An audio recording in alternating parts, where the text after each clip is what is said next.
How old are you? 14. What did you get on the map? So, yeah, I mean, I jumped the GLAMIS Canal when I was 10 years old, which nobody had done it. I thought you were 10. I thought you were 10. 12. I was 10. I did it when I was 12. It was the second time. So I'd done it 2 times. So when you were 10, it was correct. The good run. That was the one I landed, and that was in a XP 1000 4-seater, naturally aspirated, no turbo.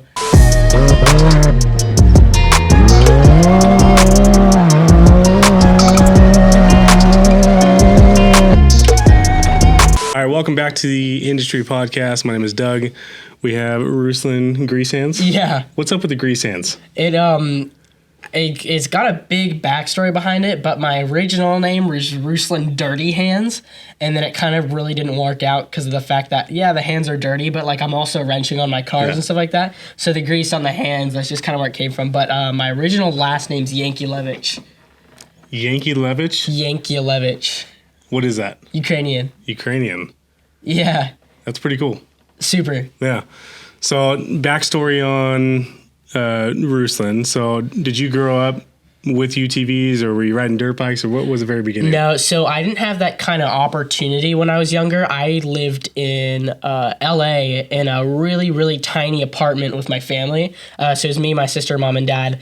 Until my dad started to do a little bit more work a little bit harder, we were actually able to live in a house and rented out a house. And that's kind of where it all started. My dad bought me a trophy cart.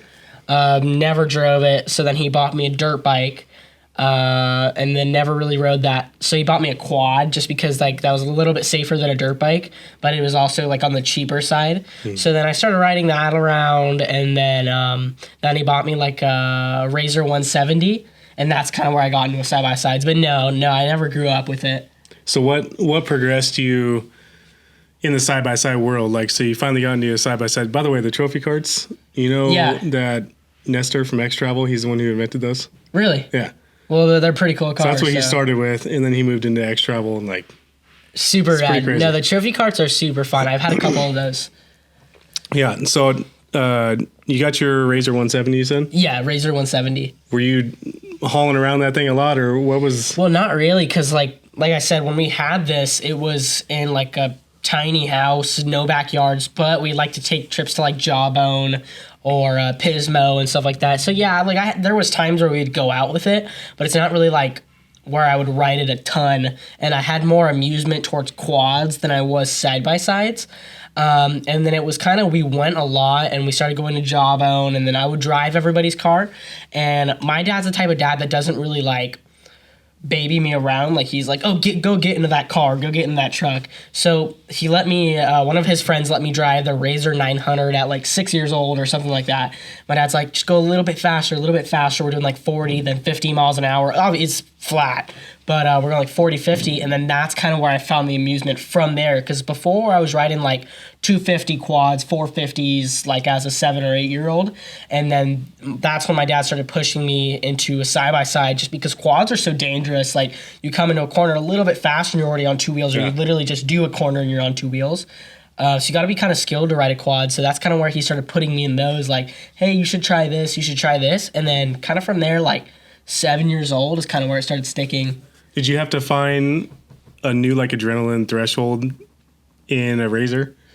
Compared to like a quad? Or yeah, because it is kind of different. Like the quad, like since you're riding on top of something, it's faster. The quad feels faster, and plus I would build a cage around you. No, nothing. So we would build jumps at our house, like 20, 30 feet jumps, and me and my friends, we'd start to go a little bit further and further and further. And my dad would film and record all of it.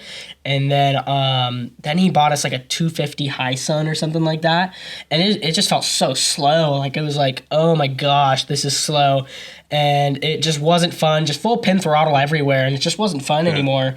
So I continued to ride quads until my dad bought me a Razor 570 to start getting in a short course.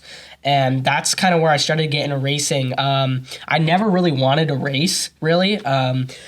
At all, didn't really want to race. And we showed up to the Sandsport Super Show, and they had those like little demo rides where like they would showcase cars and stuff like that. And there was this 14-year-old boy, Chance Haugen, and he was ripping around a Razor Turbo on those grounds. And I was like, holy crap, like that looks fun. And that's kind of when we came to those other people and we're like, hey, how do I get my son into racing? My dad. Okay, so I kind of want to take a few minutes to talk about you and your dad. Yeah. It seems like you guys have a unique connection. Like I've gotten to experience watching you guys out in GLAMIS and the way you guys are able to communicate with each other. Right. Like, let's talk about that a little bit and how that looks for you. So my dad is full deaf. He can't hear nothing. So I'm fluent in sign language. My mom is completely deaf as well. So I'm fluent in sign language. So is my sister, and so is my little brother. But yeah, like we get those looks a lot, like when we're out racing or whatever, and there's nobody to communicate on the radio but my dad. So my dad is deaf. So obviously I can understand him since I'm around him on the daily, obviously. But when I say on the daily, I'm always with him, like 100% the whole time out of the day. I'm always with my dad. So I get used to the sound of his voice. So when he says something, somebody would be like, what's he trying to say? But I would understand it clearly. So like he's on the radio, and obviously when I try to tell him something, he can't hear it. But when he's talking to me, most of the time, like on the radio, I can understand it, but someone else couldn't. Yeah. You know what I mean? So yeah, I mean, since he's fully deaf, like I'm always having to sign to him 100% of the time. He can read lips super well. But yeah, like 100% of the time I'm signing to my dad. It's pretty cool, dude. It is. It's super cool. And like when people say it's super cool, they're like, oh, wait, no, that's not what I mean. But it is super cool because I get to learn another language and I get to teach people another language as well. Yeah, and I feel like you get to experience a connection with your father that a lot of people don't get to. Oh, for sure. Yeah. It's a more intimate connection because you guys are almost one with each other when you guys are out there. Oh, yeah. So like, because me and my dad, we're the same person. Like, because me and him are always around each other, like 100% of the day. The starting we wake up, we both go out somewhere. There's not a moment where I'm really not with my dad. So yeah, there is like a bond or a connection that we have that's separate from anything else. Is he out there wrenching with you? So no, for the past 2 years, no. So like he would always work on my cars until he got into he hurt himself at work. So that was kind of the point where he was telling me like, if you want to continue racing, this is something you're gonna have to do. Yeah, I mean like this is totally on you. And I kind of sat there like obviously I was like 11. And I was like, what is this? What is that? Yeah. What is this? And obviously he was there teaching me, but he wasn't physically on the car. Like he does what he can sometimes. Like he'll wire up the car, like he'll wire up my light bar, but he won't do anything physically on the car. So that's where it was on me to see if I wanted to do all this, I had to do all of this. I had to wrench on my own cars. I had to handle my own social media. I had to talk to all my sponsors. I had to do all of it. And that was the point where I was like, okay, can I continue racing while doing all of this, but also be in school at the same time? So then I went to homeschool, and I did full-time wrenching on the cars. I have 5 cars that I full do wrenching on all of them. Like a week ago, I had to pull out the motor in my XP. 2 weeks ago, I had to pull out the motor in my Pro. But it's definitely been a learning experience so far because, like, I know the inside and out of a Polaris RZR. Like, I know everything that there is to know about a RZR. So it's like it's been a full experience. But, like, yeah, there's a bond with my father that not a lot of kids get to have, and I'm super grateful to have that opportunity. No, it's amazing. And I'm sure with you wrenching on your vehicles, you've got to learn a different respect for cars in general, right? Like, oh, for sure. And especially because my dad doesn't earn income at the time being, I was the one having to make the money to buy parts for my cars. Obviously, I had sponsors helping. But anything separate outside of that, like something I didn't have a sponsor for, it was me. I was the one that had to take care of that. And this is recently. I'm not saying like this was since I was 11. But like it was to where the point I had to start selling stuff around the shop, buying stuff back, then selling that, or flipping and selling stuff. And that was my business for a long time, was buying trailers, flipping them, and selling them. And I would make $1,000 profit on each trailer. I would use sometimes $500, sometimes $300, but it was still money. Just take them, clean them up a little bit, and that's exactly what I do. Sometimes I'd have to change the bearings, which was rarely, or most of the times it was just spray paint. And that was my business, and like money was money at the time, like it was whatever, like do whatever it takes. So that's where I started to make the money to be able to go pay for my race fees and do all that. That's kind of where it started, was I would start flipping and selling stuff, buying this, buying that, and then wait a little bit. And if I couldn't afford race fee, I didn't go. because there's so many expenses behind racing that people don't know. Like there's the race fee, and since prices have raised, race fees $3,000, fuel's $1,000 plus truck fuel plus what's it called, tracking and transponding, like all that stuff. It's like $5,000 to $10,000 a race, and then hopefully you win and get something back. And that's hopefully, yeah. Right? And I mean, that's not so often that stuff like that will happen. Like, if you win or if you lose, like, especially a loss it's like a big deal to me. Like, at Hammers, no, sorry, I meant 400. So this past year and a half, I haven't had much good luck with the car and just in general. So I would work so hard to try and get the money, try and fix the car, make sure it was dialed, and then something wrong would happen, and it was like the end of the world. Yeah. And that's what sucks about racing is like so much of your money and time gets poured into it. And like if I finish, then yeah, I'm happy about it. Like I consider that my reward. If I win, yeah, big deal. But if I don't finish, that's where my mind is like, oh my gosh, like, and I'm sure it's like that for so many other people, especially since we're kind of like balling on a budget. So it's kind of hard for us. Like we'll work and work and work, and if we don't finish, it's like that's such a letdown, you know what I mean? Which is the big thing about racing. It's just, you gotta, like, I'm not saying you have to have money to do it, but you gotta have money to do it. Yeah, and I've talked about this on a couple of the other podcasts, but, you know, like social media, or if you're out in GLAMIS and a crowd pops up, all they see is you going out there having a good time. Pretty much. Instagram, they see you just having a good time. Like, I think lately you've been like talking a little bit more on your Instagram of like real stuff that's happening, you know? Oh, for sure. And I think I wish a lot more people would do that, because it's reality. Like it's not just you turning key, go have fun all the time. No, it's not. And I get that a lot. Like I always, like 100% of the time, I always get, oh, daddy's money. Like, oh, just a kid breaking his stuff just so daddy can pay for it again. I get that all the time. And like, I wish there was a camera around me 100% of the time filming my reality or what it's like for me in the off-road world. I'm not saying I have it hard way, because I'm super grateful for what I have, but it is hard. And like people just think it's an arrive and drive program where I show up to the race, go drive, or I'm out in GLAMIS, go huck my car, and dad goes and loads it up on the trailer for me. And it's not like that at all, but that's what people see. And like, I don't blame them for it, because like if I looked at someone else, I would probably thought the same thing. But yeah, it's definitely not like that at all. It's a learning curve for me, especially having to do it, not at a super young age, but having to do it by myself. It's been a learning curve for sure. Yeah, so how old are you? 14. 14 years old. So speaking of age, when did you get on the map? I mean, I think we all know. So yeah, I mean, I jumped the GLAMIS Canal when I was 10 years old, which nobody had done it. I thought you were 10. I thought you were 12. I was 10. I did it when I was 12. It was the second time. So I'd done it 2 times. So when you were 10, it was correct. The good run. That was the one I landed, and that was in a XP 1000 4-seater, naturally aspirated, no turbo. And it had some stuff done to it, no motor work or anything like that, but I mean, it had a roll cage, long travel kit, upgraded shocks, an exhaust system. I think that was it. But the cage was cut short back, so it looks more like a 2-seater. What led you up to that? Kind of complicated. It's kind of a ballsy move. Right. So I had obviously been racing short course, and I got into a series called the Dirt Series, and there was a big kind of double there. It was kind of a big double, and I had cleared it in my Razor 570, which most of the 1000s weren't doing that. And I was the not first one to do it, but I was one of the people to do it in a Razor 570 with like 30 horsepower. So I was one of the only people to do it.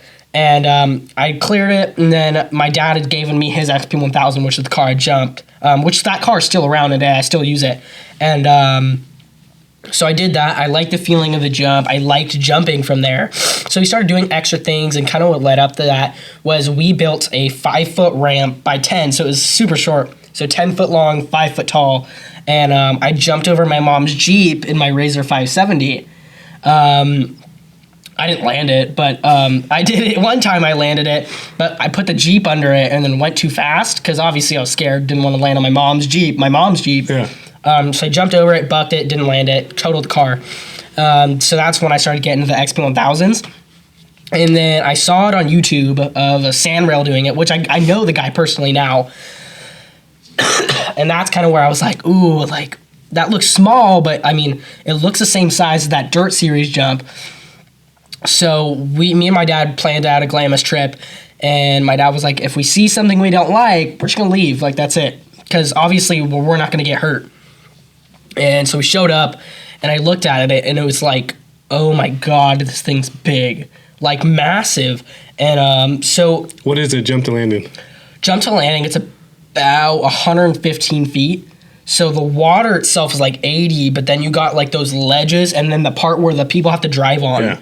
So it makes it about 115 feet. So the first time I did it, it was about 105 feet because I had barely creased it, which a lot of people know that. So I jumped it, landed right here, not where the landing was supposed to be. I landed back here, and it was about a foot away from stuffing the front end in, but I barely cleared it, barely clipped it, which is kind of what put me on the map. Because if I were to greased it, then it wouldn't have been a big deal. But since I got so close to not landing it, which was what made it a big deal. And you were 10. And I was 10, yeah. But, I mean, if I didn't really release the fact, like, oh, I'm 10 years old and jumping this, it just got shared a bunch, and then people found out I was 10 years old. How was it for your parents? So for my dad, super scary because my dad had told my mom before we'd went, like, hey, Ruslan's thinking about doing this. Do you want me to let you know what goes on? She's like, just tell me when he lands it. Like, that's all I want to know. If he lands it, if he doesn't land it. Did it, landed it, and pulled back around. My dad texted my mom, like, she landed it, and she said, like, well, this is from what she told me. She felt like she was super relieved, like, ready to faint. My dad's side, he was so worried, and the only thing was him for, like, he didn't obviously cared, but he didn't care if I crashed or if I landed as long as I'm on the other side of the ramp. Didn't care that he just didn't want me to end up in the water, because that's the biggest thing. If there was no water and it was maybe a little bit shorter, it wouldn't have been a super big deal. Yeah. But since there was water, that was the big factor. Like, oh, I could have drowned and whatnot. So he pulled up to the other side of the landing, and he was super happy. That's all I know. That's all I remember. But he won't really tell me how he truly felt. But all I know that he was happy. I'm a dad. I can't imagine. He was scared. Yeah. My son's 11 years old, and I cannot imagine him doing something like that. It's pretty gnarly, dude. It is. It's super, and that's what changes the factor for me. Because if I go and look at other 10-year-olds now, I'm like, holy, that was me. They're small. Yeah, like that's a kid. Yeah, and it's crazy. Yeah. So from 10 years old, you did it again at 12. But what were you doing in between? Like, I'm sure you kind of hit like a moment of fame, right? Right, and I don't even have what I did before. Like, I had way more fame than I do now, since I was not blowing up, but I had like the face at the time, you know, like I was the trend. Yeah. Like I got invited over to Travis Pastrana's house, which is super cool. And I got to do so many cool things with a bunch of famous people. So I got to meet a bunch of cool guys, got to meet up with Nitro Circus, got to meet up with all these super cool, which I'm still in touch with now, but just got to meet up with super cool people. And that was kind of my journey along the way, was like, oh, Travis Pastrana invited me over to his house. We made videos there.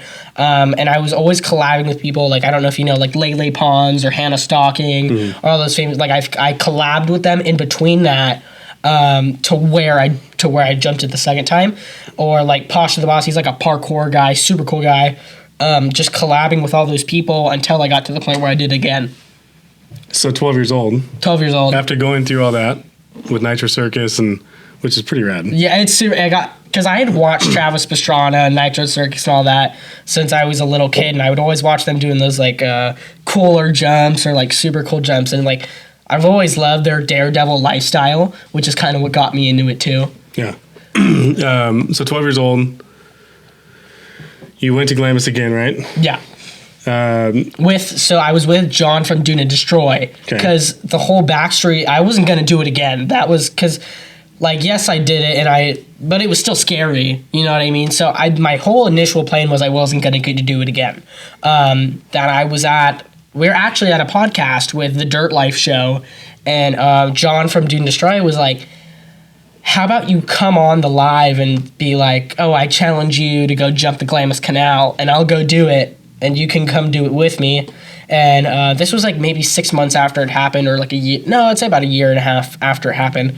I was like, yeah, whatever, I'm down, like, let's do it. And I never ended up challenging him or whatever, but we still made a plan to go to GLAMIS. We get there, and a truck did it, and John was like, no, apparently the cops got him or whatever, like, they're, what's it called? they're having like this whole deal, or he's in trouble or something like that. And it was a rumor, obviously didn't happen, but I hit up the guy and I was like, hey, did this happen? Did you get in trouble with the cops? And he was like, no, no trouble. And I was like, okay, sweet. And so I still was planning on doing it, even if that guy got in trouble. So I was talking with John. John's like, no, I think I'm gonna back out. So then we hit up a spot at Sunset, and mind you, it was a bone stock Turbo S with a roll cage on it. That was it. Just a roll cage. No suspension, nothing. Nothing. Bone stock, shocks, everything. And that's what people don't see either is like I said, like I'm not a walking money bag, so I don't have money for the type of stuff that needs to get put on the car. At the time being, like the car's upgraded now, but when I first got, because at that time when I took the car out, the car had 20 miles on it. Brand new car. Because when I picked it up, I took it straight to go get the cage because I don't want to do anything without a cage. Got the cage done at our good buddy from AK Fab, and then came back to California 3-4 weeks later is kind of when we did it. And then anyway, I go hit the jump at Sunset, bottoms the car out, and we already knew that the upper arms were starting to get bent. They were starting to curve out, and the paint was starting to chip, and we're like, okay, because the GLAMIS jump wasn't as big as the one at Sunset. The Sunset was way higher because like it was maybe 130 feet long. It was like 25 foot in the sky, so it was literally like a. And so we went to the canal, and when I walked up to go hit it, we kept doing it since the lip was so high on the canal. So my dad told me was like, when you get in the air, don't let off. Like, just full, I don't care if you blow up your motor, don't let off. And because he knew the car was going to buck. So I came at it, and he was like, you're not going to need full throttle. Because, like, I was full throttle my XP1000, but this is a car with double the horsepower.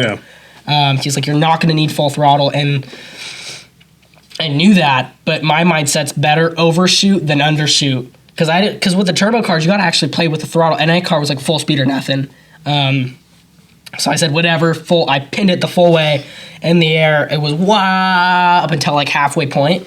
And then everybody was asking me, like, how'd you get the car to stay level? Because that jump, you can see it, and it was like, it leveled the car out. I was like, I was just full pin in the air. Like a dirt bike. Didn't let off until like maybe as soon as it almost started landing, I didn't let off.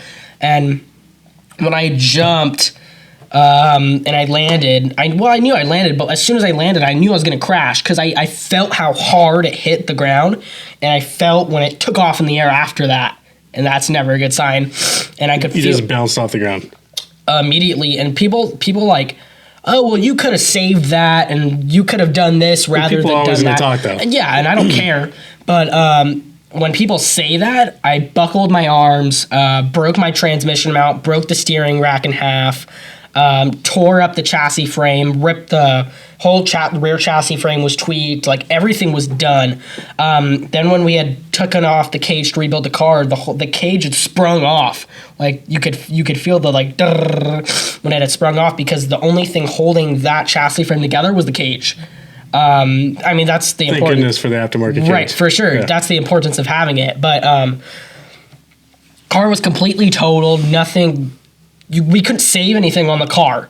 Car was completely done because I'd went about 180 feet, 175 feet, somewhere in there, because I'd went practically double the length and landed halfway down the ramp. But since the ramp was a super high downslope, that was like chasing the ground since it was such at a slope.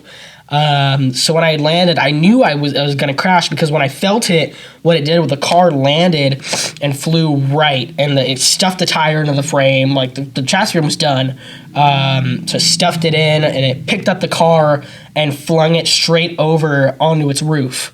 So when I had done that, I knew my dad was scared because my seat bracket, like I said, this is a stock car. I had PRP seats in it, but my stock seat bracket had broke.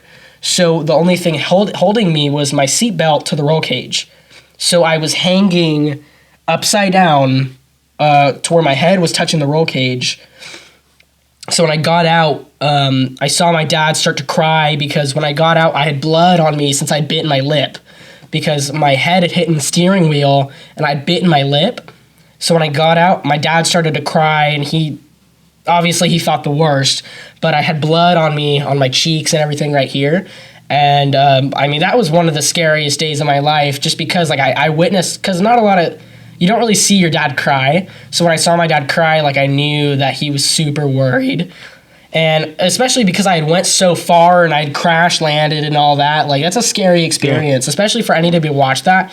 And like our buddy John from Junior Destroy, they were watching the whole thing, but like you could hear like their wives crying in the background after I'd crashed. Like it was scary, but I mean like I was completely okay.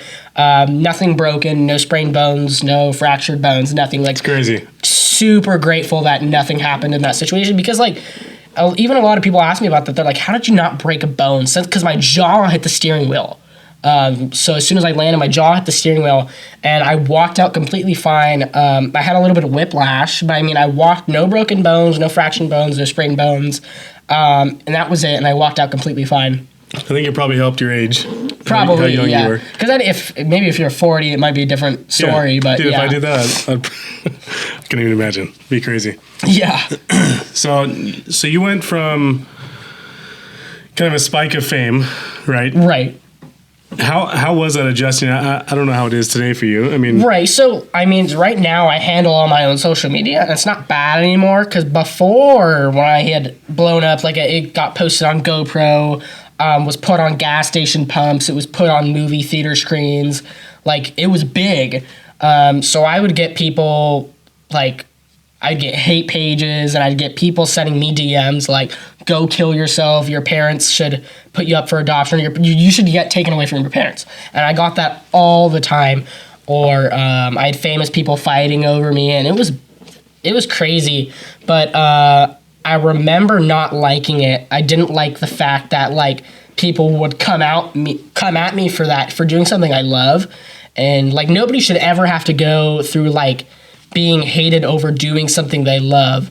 And I knew I didn't like it, but as soon as I started to do whatever I wanted, like that's one of the things I've learned in the off-road industry, like do what you want and don't listen to other people. And that's kind of what I learned, like... And maintain fun through it. No, for sure. And like... People say like, don't read your comments, and I don't get upset over my comments anymore. So sometimes I read them, and one of the things you also learned is sometimes your comments can have good effects towards you because you can use that hatred to fuel you to be better, or like sometimes they can even be right. You know, they can say negative things about you, and maybe you could change, not for them, but you can change to better yourself. And that's one of the things I've learned about hate comments is like you have to use that to fuel you. And also haters bring you views because they're always continuously watching your stuff. So it's just bringing you views and engagement.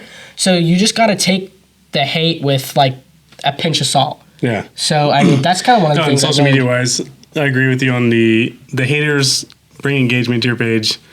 Like the first time we posted X Travel, the first Can-Am X3 swivel, like articulation video we did. Yeah.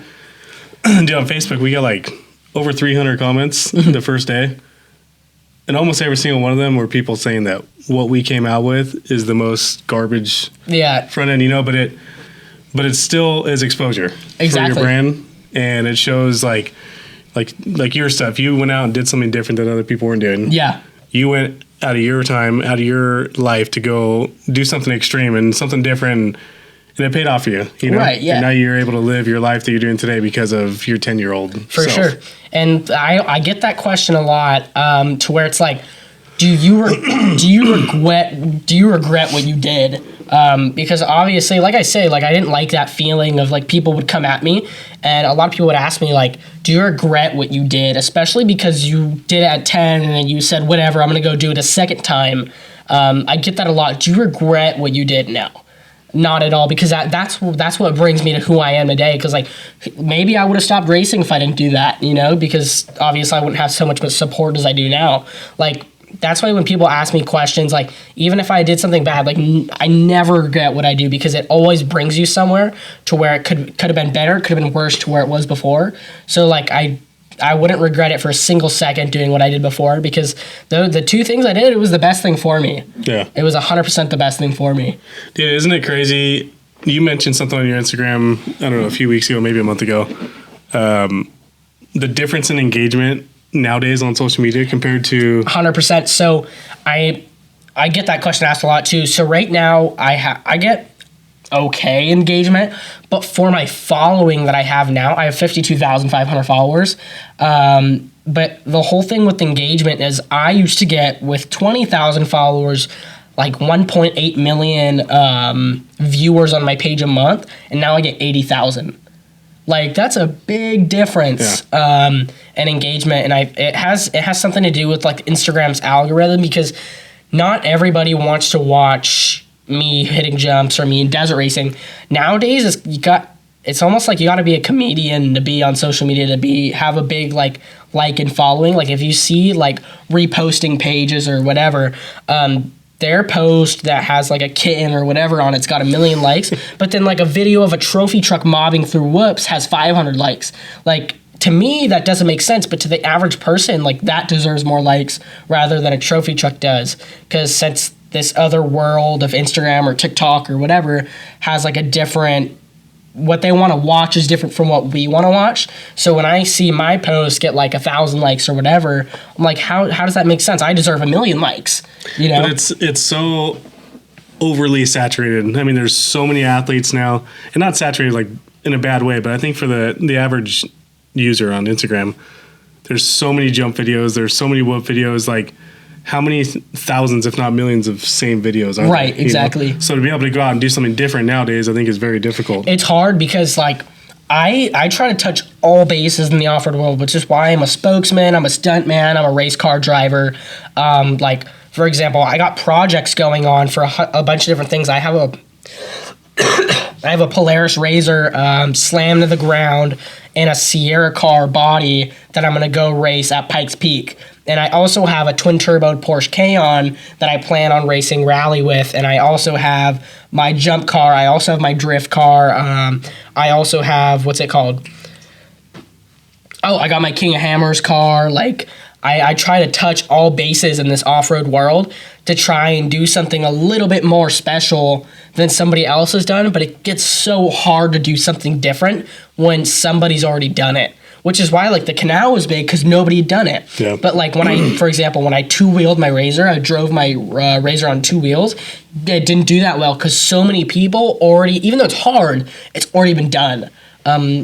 Which is kind of what you have to figure out, is, like, doing something that nobody's done is what people want to watch. Because if you just follow what other people have already done, then it's just not going to do as well, which is hard, because if somebody's already done something, then it's hard for me to try and go out and do something different. Yeah. So it's the whole social media, because that plays a big part in my sponsorship, in how I perform in my daily life, because I have sponsors that support me in every single way possible.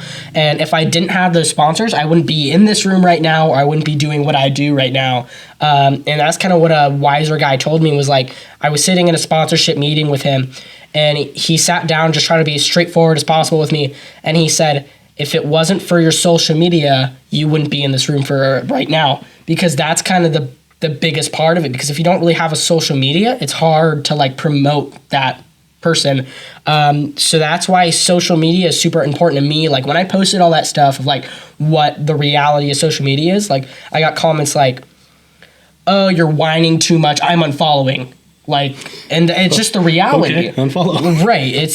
But that's just what it is. And people don't take it that way.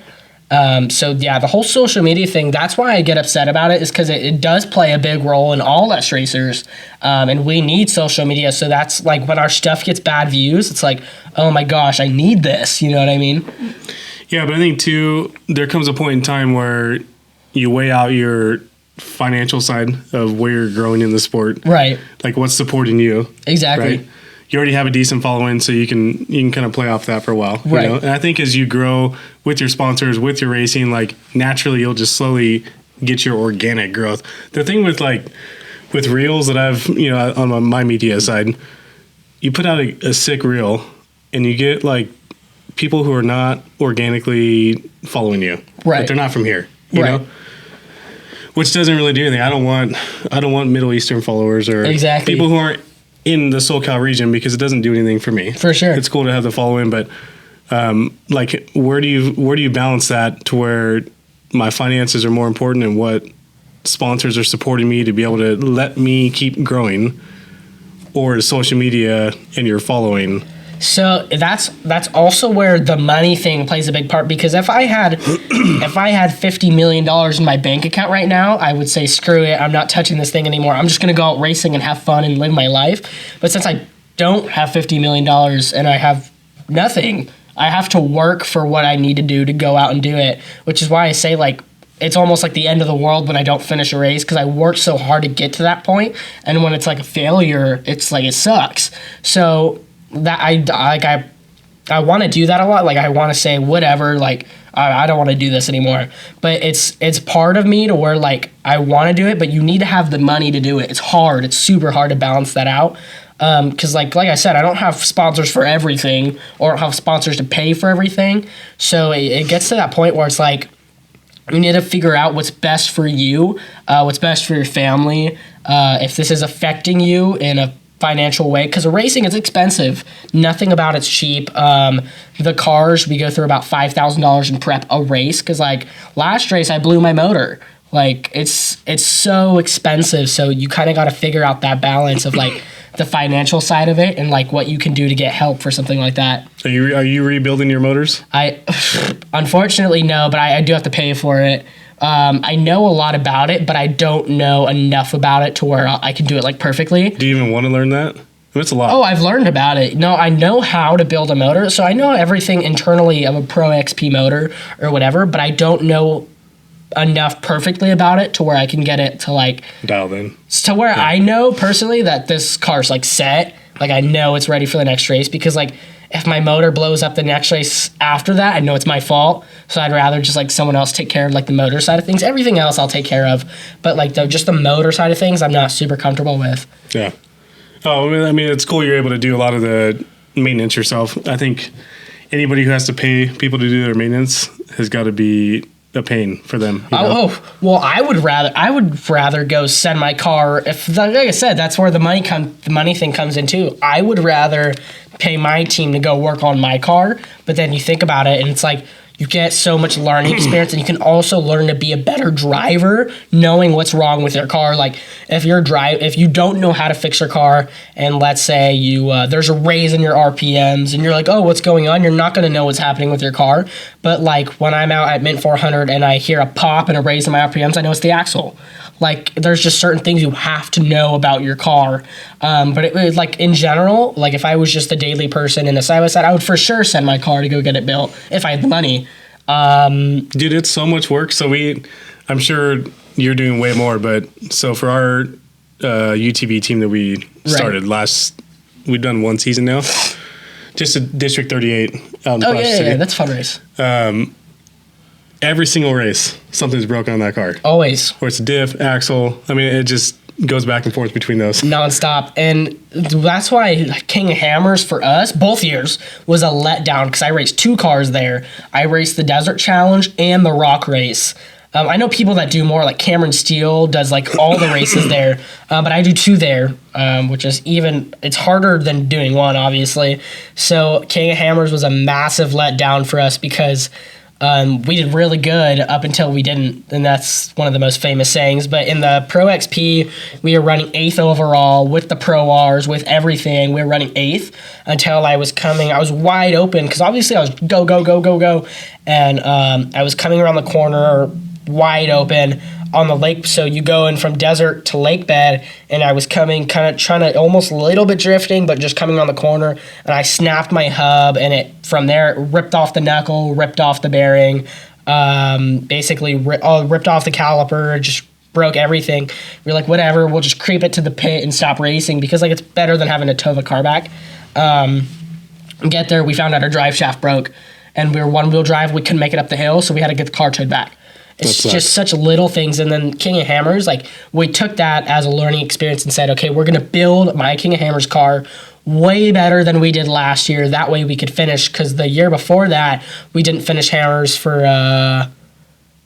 we got like 164 miles to the finish, and my my battery had exploded. We had no comms, no lights. I'd also broken a front axle and popped a front tire. And then once we had electrical problems before that, which took us an hour to fix. So when we got up to that point, by fixing the axle, we got called in by race ops. Hey, you need to get off the course if you haven't already. We're about to start the grudge match. We're like, okay, we're going to take this as a learning experience and get better next year. We made it up, which was supposed to be the gatekeeper. If you made it past this, you were going to finish, because there was nothing as hard as that was. So we made it past Thor's hammer, and then it was on a blue dot. We had made it up blue dot on two-wheel drive because we had thought we broken two front axles, because when we thought we broken one of them, this wheel was still spinning. We're like, okay, whatever. We made it up past blue dot, and we take it down. We're like, hey, broke two front axles, change them. They changed them out, and it's hard on the pit crew too, because when I say pit crew, I mean my dad. Because it's either my dad, because my dad can't be fully on the car, so it's my dad and one of his friends maybe. So they're out fixing the car. We'll get like another pit crew to help us, which is the hard part, like, because I don't have that type of money to pay for a pit crew, and this is where it starts getting expensive. But when we come back, they change out the axles. I go back and go to make it up this hill. We realize we didn't have four-wheel drive. We broke at the front diff.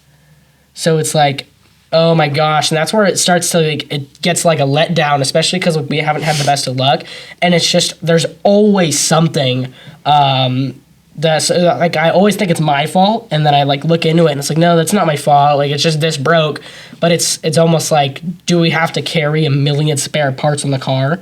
Like, when we had went up to go fix the car, my jack broke, and it's like, oh my gosh, and it's like everything, like, I feel like God, one thing after another, yeah. Right, I just feel like God's throwing a bunch of things at me, seeing if I can take it, and it's like, dude, no, I can't do this anymore. Or he's telling you to slow down. Right, you know? Either way. But that's our purge bell. Oh, okay. It's at 3:45, I think. Yeah. Okay, gotcha. But yeah, it's like those certain things in racing that, like, bring you down, but you just you gotta stay up it, and then there's that, like, burst of good luck that you get from that. Like, I'm just hoping that's where it's about to come in. But it gets hard. Racing gets hard. Yeah, I can only imagine. Real quick on your social media stuff, you did I think it was like a day in the life that you were working on your car. Yeah, I do that. I do that a lot. I think that stuff is so necessary for Instagram. It is. For people to see, like, this is you. This is Ruslan. This is what you do on a day-to-day basis. It's not just the fun. Like, it shows reality of your life. Oh, for sure. And it doesn't look easy. Like, I mean, you have a good mentality while you're doing it, you know?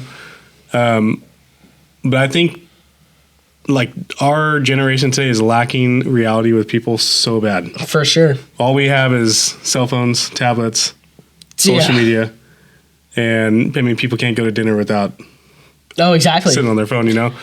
And all they see, like, especially TikTok, is they're just flying through. Right, because these are like 7 to 15 second videos. Like, these are long videos that actually show what it's all about. So you got to shorten it up to just show, like, oh, this is what we did, but it doesn't show what's behind the scenes of that, like what you have to do to get to that point, and then what you have to do after that. I think there's still a crowd of people that need that, like, longer video stuff, and maybe it'll turn it back around. Now it'll be something that needs to grow again back into long videos, you know, because we go through our phases and fads. But okay, so 15 years old. 14 years old. What's your next move? Like, what are you doing? So I always got some stunts planning up, which is one that nobody's done. It's been done before, but not successfully done, which I'm not going to share here today. But I do have a stunt coming up with a famous YouTuber that I plan on doing. We're going to put that aside for now. But I got Vegas to Reno coming up. I plan on soloing that, which is a 480-mile race. I plan on soloing that. I did it 2 years ago, wasn't unfortunately able to do it last year because I had an event. But I plan on doing that. I plan on continuing racing, and I might have some special things coming up before then. Might get into a Pro R, might get into a 6100. So there's certain things that come up that obviously come into what we plan on doing, like stunts and stuff like that. There's always a thought process in that. But like racing wise, I got just Vegas to Reno, and then I think that might be the last race of the year. But and then it's just time for prep after that. Do we see any Baja in your future? I want to, but I've struggled to try and get into that. But I've called Roger Norman about this like 20 times, and the answer was always no. Just wait till you get your driver's license. But the day I turn 16, I'm going. For sure. Oh, yeah. Yeah. Why is he telling you no? Because there's like streets that you have to drive on with incoming traffic. Like, you have to drive on into the street with other cars. So since you have to be 16, you have to have your driver's license to drive on the road. You have to have your driver's license to be in an off-road car, apparently. I didn't know they cared down there. Yeah, apparently they do. So, yeah, I got to wait till I'm 16, unfortunately. But the day I turned, because my birthday's in July, and Baja 1000's in November. So I plan on racing that after I turn 16. It'd be sweet. Oh, yeah, for sure. It's an expensive race. It is, but I'm hoping I have more money then than I do now. Do you have like a, I don't know how it works with side-by-sides, but do you have like a title sponsor? Yeah, so we got like 3 or 4 trims, and it's like the bronze level, the silver level, and the gold medal. So the gold medal is obviously the title sponsor. But yeah, we do have stuff like that, like Biggest Logo takes the title sponsor. And if nobody wants to take the title sponsor, I just put my brand on there. But how does that work for you? So say you have a kid your age trying to get out there right now. Right. Like, how do you work yourself into, besides jumping the canal GLAMIS, but how do you work yourself into getting these sponsors? So it is hard. So I get, I'd say like a half ratio. Half of them reach out to me and half of I reach out to them. I just try anything. Like, there's people thinking like, oh no, they're going to say no. Like, they're not into that type of stuff. But literally anybody is willing to sponsor anybody. So like I just try to hit up random companies that look like they could sponsor someone. Like if they already sponsor someone in the skateboard world or whatever, I'll hit them up and say, hey, I'm an off-road race car driver. I think I could promote you really well. And it's just kind of one of the things where you got to put yourself out there. You can't be shy in the off-road world because and a no is okay. Right, for sure. But you can't be shy. And like obviously a no's a no. But they weren't going to say yes if you didn't ask. So you got to put yourself out there and say, hey, do you want to sponsor me? Just whatever. And a no's a no, a yes is a yes. And if a yes is a yes, then good for you. But if it was a no, you weren't going to ask anyway. So it's always good to just put yourself out there and make yourself seen to that brand. So in the future, if they need an off-road race car driver, they have you in their mind. Which is one of the things I've learned about that too. So just getting sponsors in general, you just got to put yourself out there. You can't be shy. When you go out in public, you got to introduce yourself to people. You got to make yourself seen to other people that are willing to sponsor. Yeah, with some confidence too. And I think people respect how you handle a no, right? For sure. If you're like appreciative of their time and just, thank you. Oh, exactly. Then I think that gives you like a second chance when the time comes. Right. For them to be like, hey, this guy was respectful and oh yeah. Which is so I get this a lot too, because my dad, when growing up, it's always been be humble, don't be cocky. So I always try to do that. I always try to be respectful. Tell your sponsors Merry Christmas. Tell them Happy New Year. Like you just got to be nice, outgoing, but you also have to do what's best for you as well. So like just because you leave a sponsor, or if that doesn't mean you're cocky or whatever, because you think you got to do what's best for you. You just got to do it in the best way possible. Yeah, and you're building a relationship with every single one of them. For sure. Right? Yeah. So yeah, just being humble is the best thing for you. Cause like Travis Pastrana, he's the humblest man known to mankind. And that's why everybody loves him, because he's super, super humble, but he's also really good at what he does. Which makes him so, outstanding, which makes him different from the rest. And since he's so humble, he's willing to talk to anyone. And he's also willing to make new friends, no questions asked, which is why I love Travis Pastrana. But just that the whole off-road scene, you gotta be outgoing, you gotta be respectful, humble, and it takes you a far way. Yeah. Well, I appreciate your time, dude. I don't know if there's anything else you want to talk about today. Not necessarily, no. Okay. Ruslan Greasehandz. Right. On Instagram. Do you have YouTube? Yeah, I do. It's Rusland Greasehandz as well. What are you doing on your YouTube? I base I used to do like kids videos like a long time ago, but now I do. What do you mean? When kids I say videos? kids videos, we did like the average stuff. Like if you go on YouTube, we do like those eat it or wear it videos. Like if you saw like sardines or whatever, you don't want to eat it, you like put it on your head. Yeah. I'm not gonna show what that YouTube channel is, but I might find it. And put them up here. you could try, but I don't think you'd recognize the name. But we opened up a new one. It's just Ruslan Greasehandz. I do some of my builds on there. I do my off-roading stuff, racing recaps, what it takes to get to a race, just stuff like that. Basically just longer Instagram videos on YouTube pretty much. Do you vlog some of that stuff? I try to. It just gets hard. It's so much work. YouTube gets hard. You have to be fully committed to YouTube to do YouTube. Like you can't fall off of YouTube. Like no, so I I recently started for LSK. They were doing like really no social media. They had a good following. They had 70,000 followers. Things were looking good for them, but the engagement was terrible. So the first job was like figure out engagement on Instagram. It's hard. Got that up to speed. Now we're like up to 1 million impressions a month. Oh, that's they were really at good. 30,000 a month. So that's like gone up, but that's been a full-time job. It has just been. making that happen. And it is. And then moving over to FaceTime or Facebook, which is a completely different social media platform. Oh, for sure. And the way the engagement works, I can't get anything to happen there. Same thing with me on Facebook. Facebook isn't really my cup of tea. It's more Instagram. Like TikTok, I did really good on. I have about 150,000 followers on TikTok right now. But when I had it, I would get like 7 million views, 1 million views, like somewhere in there. And now I can't even get over like 1,500.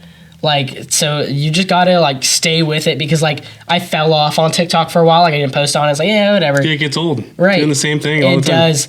And then when I try to get back on it, like try to get good on it, and I just couldn't get back on it. So with social media, you can't fall off.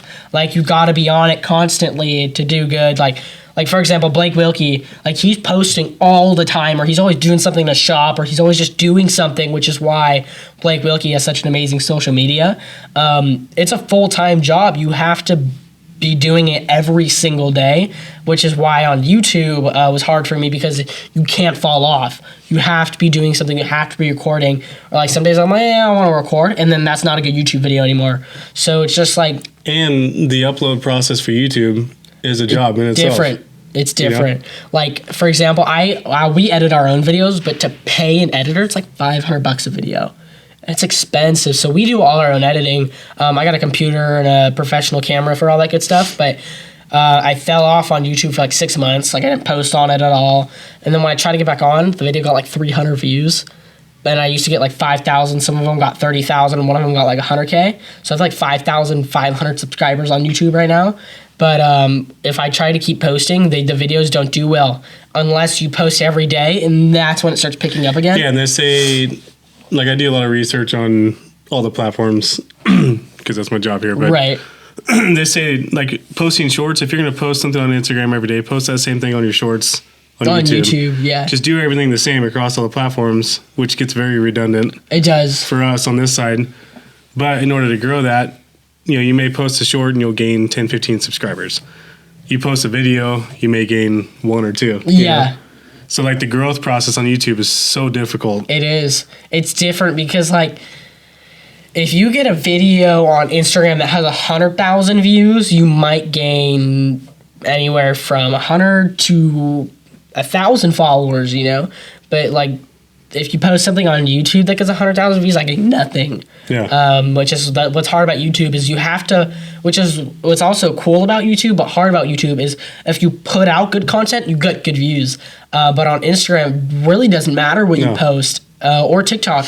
It doesn't matter. Before, it wasn't like that on Instagram, because I still put out really great content, but if I put out good content, it would get good views, period. Now, if somebody just posts anything, it'll hit the algorithm, it'll blow up.